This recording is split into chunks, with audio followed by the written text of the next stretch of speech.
And welcome back to the reincarnation tutorials. My name is Alzorath.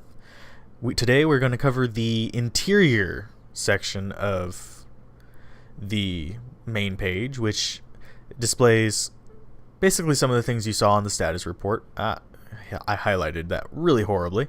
Your land, your fortress, your guild, your population. And also it allows you to do actions upon your kingdom. Let's start with disband, since that's the first thing I'm going to be doing starting out. Here it'll display all your units and their numbers and stuff like that. There are undisbandable units. Mostly the undead and population eaters fall into this category, so you'll have to watch your numbers with those. But this allows you to adjust your positioning in battle. It actually displays the order they go in battle as well, so you don't have to worry about calculating that out, but I will cover the numbers behind that later.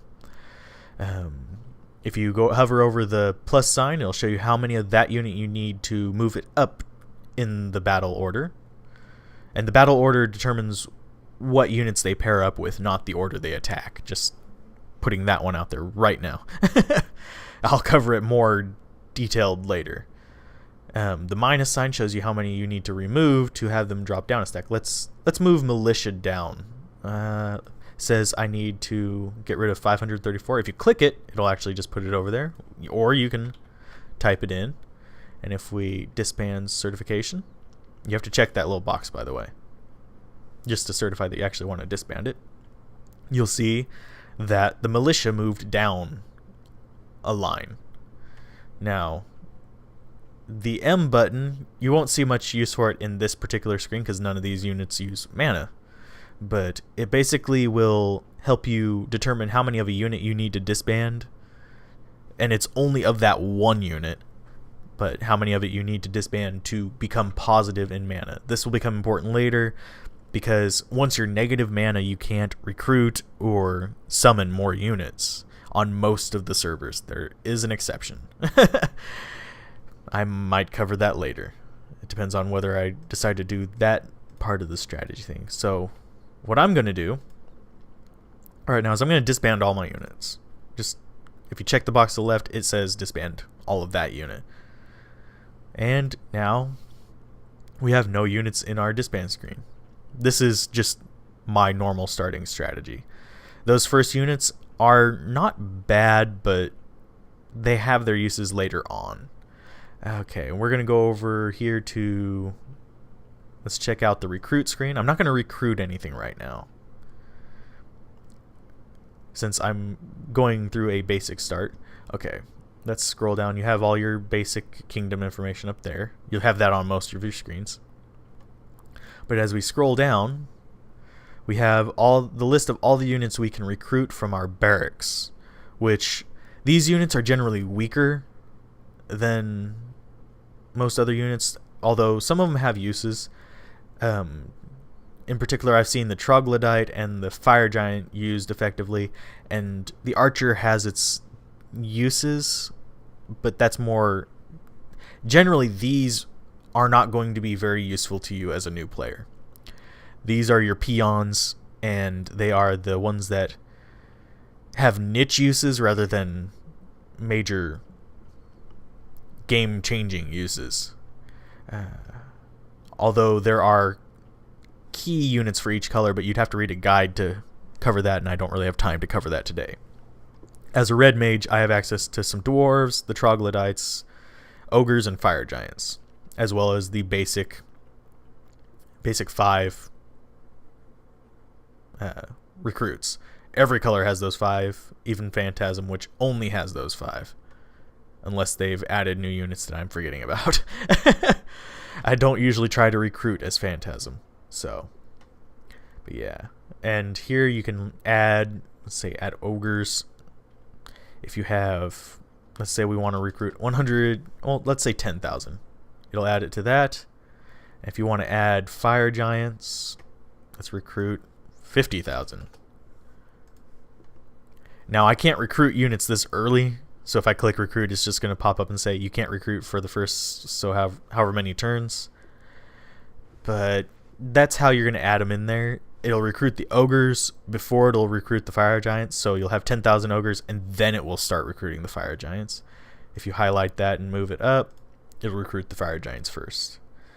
This is a fairly useful thing to use if you're using a large number of... Let's add another 50,000. A large number of recruitables. You can alternate it going down, so it'll recruit fairly steadily, but it'll only recruit one type of unit at a time. So let's go ahead and go back to the main menu. And now we're going to go into the let's go into the destroy screen. Here I'm going to do some maintenance on my kingdom. I'm not going to be recruiting pretty much at all this reset. So, although I might do it to demonstrate it later, I'm going to destroy my 10 barracks. I'm going to keep my nodes, but I figure I'm in apprentice status. I can deal with losing some forts, so let's go ahead and destroy that down to... Let's get rid of about half of them. You'll see what happens if you try and destroy more than half of your fortresses. Yeah, it'll only allow you to destroy about half. That uses a turn to destroy things.